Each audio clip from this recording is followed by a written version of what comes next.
조갑제 TV 시청자 여러분 안녕하십니까. 2026년 4월 16일 정오입니다. 장동혁 국민의힘 대표가 공천도 마무리하기 전에 5박 7일이라는 상당한 긴 시간을 잡아가지고 미국을 방문을 했는데 출국할 때는 기자들에게 알리지도 않았습니다.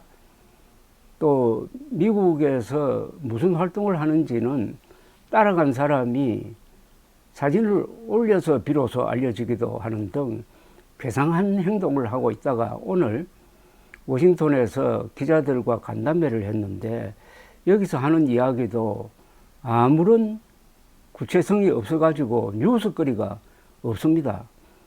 중요한 만남이 있었는데 보안 문제상 말을 할 수 없다고 합니다. 아니, 보안 문제상 말을 할 수 없다고요? 그러면은 왜 갔습니까? 말할 수 없는 걸 듣기 위해서 미국까지 간 겁니까? 그런데 만난 사람들은 대충 알려져 있으니까 거기서 보안상 중요한 이야기를 할 사람이 보이지를 않습니다. 혹시 무슨 부정선거 음모론자들끼리 만나가지고 무슨 작당을 했느냐 하는 생각까지 드는 겁니다. 항상 이 장동혁 편에 서서 댓글을 많이 쓰는 이 코너가 있어요. 그게 조선닷컴의 댓글창입니다. 그 댓글창도 검색을 해보니까 일방적으로 장동혁 대표를 비판을 하고 있습니다. 장동혁 지지자들도 이제는 인내심의 한계를 넘었다는 이야기죠. 망고조아라는 분은 집에서 새는 바가지 밖에서는 안 새나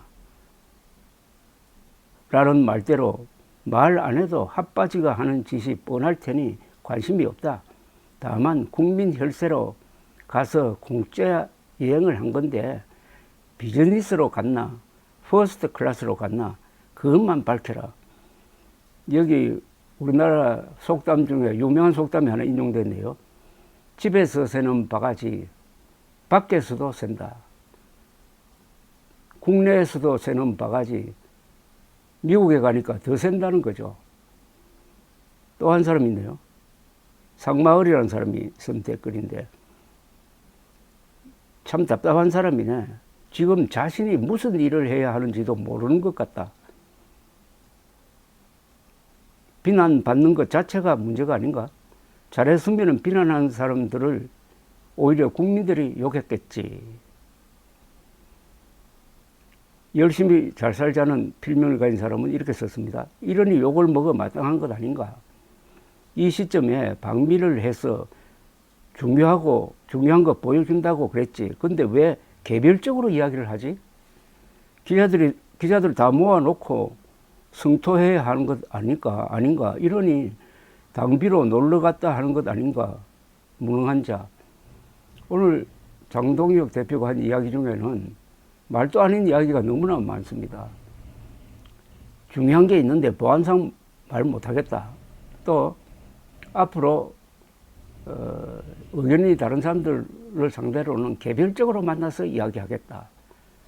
아니, 당대표가 뭐 개별적으로 만나고 공개적으로 만나고 그걸 가립니까? 지금 개별적으로 만나서 뭘 하겠다는 겁니까? 개별적으로서 만나서 할 이야기가 있으면 공개적으로 하는 게 당대표 아닙니까? 피트란 분은 허접하고 무능하고 창피하다. 독재자 이재명 도움이다. 이것도 핵심 찔렀습니다. 결국 장동혁, 김민수로 대표되는 이 부정선거 음모론 내지 그 비호 세력은 하는 일마다 이 정권을 도와줍니다.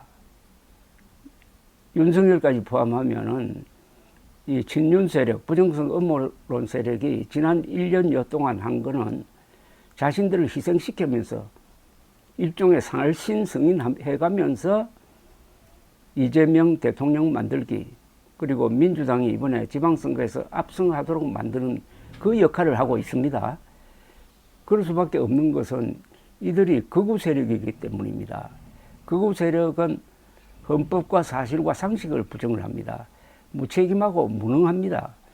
그리고 피하 구별을 하지 못합니다. 선악 구별도 하지 못합니다. 그러면은 하는 일마다 자신을 해치고 자신 편을 해치고 적을 돕습니다. 그래하여 민주당 정권을 탄생시키고 그 민주당 정권을 더욱 강화시키는데 앞장서고 있는 사람이 윤석열, 황교안, 장동혁입니다. 그럼 이해되시겠습니까? 그걸 보통 사람들도 알고 있다는 거죠. 독재자 이재명 도움이다. 새들2라는 필명을 가진 분은 이렇게 썼습니다. 보안상 말할 수 없다? 그냥 할 말이 없다고 해라. 국민 앞에 알릴 수 없는 활동이 이번 선거에 어떤 도움이 되겠나? 월향별곡이란 분은 당 하나 추스르지 못하는 인간이 나라 전체를 걱정한다니 개가 웃을 일이다. 그렇게 큰 뜻을 품고 있는지는 처음 알았다. 중요한 인사들과의 만남은 다 불발되었는데 보안상 문제를 말한다? 두 발 달린 짐승이 어디를 못 가겠냐마는 한국 정치사에 처음으로 보수정당이 완전히 괴멸될 위기에서 무엇이 급해서 도망치듯 가야 했나. 파구입신이라고 한자로 썼네요. 오래된 걸 부수고 새로운 걸 세우자는 그런 뜻인데, 이분은 당과 보수 전체를 위한 마음과 관심은 1도 없고 한동훈 견제만 하다가 보수 전체를 망가뜨리고 있다. 저질 정치인들과 함께 말을 말아야지. 토리몬이라는 분은 이렇게 깔막합니다. 말을 못하겠지. 있어야 말을 하지. 좀 정리된 논평을 하나 소개해 드리겠습니다. 김종혁 전 국힘당 최고위원은 중앙일보 편집국장 출신이고 정치부 그리고 사회부 여러 부분에서 기자로서 맹활약했던 사람이고 특히 한 3년 동안 워싱턴 특파원을 했습니다. 이분이 금방 올린 논평이 이렇습니다. 방미중인 장동혁 대표가 조금 전 워싱턴에서 기자회견을 했다. 솔직히 충격받았다. 어떻게 이렇게 맹탕일 수 있을까 싶어서. 국내 언론에서는 백악관 종교국장이자 트럼프 멘토인 폴라 화이트 만난다고 도배를 했었다. 폴라를 통해 트럼프 만날 수 있다고 희망 고문하면서, 그런데 폴라 화이트가 지역에 내려가 있어 못 봤다고 한다. 그럼 어디 있는지 확인도 안 하고 아무런 사전 조율 없이 언론 플레이한 건가? 폴라는 그렇다 치고 또 누구 만났냐고 물으니 보안상 문제로 구체적으로 이야기 못하는 점 양해해달란다. 어디다 약을 파시나. 정보기관장도 아닌 야당 대표 공개 방문 행사인데 보안 문제로 누굴 만났는지 밝힐 수 없다고? 중국 가서 혼밥 먹다 돌아와 중국과 우호관계 어쩌고 하던 문재인 생각난다. 아는 사람은 다 안다. 그러니 구라 좀 그만 푸시라. 결국 이번 방문에서 남은 건 장동혁, 김민수 두 분의 인생 컷 한 장과 국힘 후보들의 한숨뿐인 것 같다. 장 대표 일행은 내일 오후 귀국한다고 한다. 당원들과 국민들께 무슨 낯으로 무슨 말씀하실지 지켜봐야겠다. 당원의 한 사람으로서 말씀드린다. 당원 자유의지의 총합이라는 장동혁 대표 체제가 들어선 지난 8개월 동안 국힘과 보수는 그야말로 만신창이가 되어버렸다. 최소한의 정치적 양심이라도 있으면 물러나시라. 본인이 물러날 생각이 없으면 최고위원 다수가 사퇴하면 됩니다. 그럴 용기도 없으면 정계를 은퇴해야죠. 감사합니다.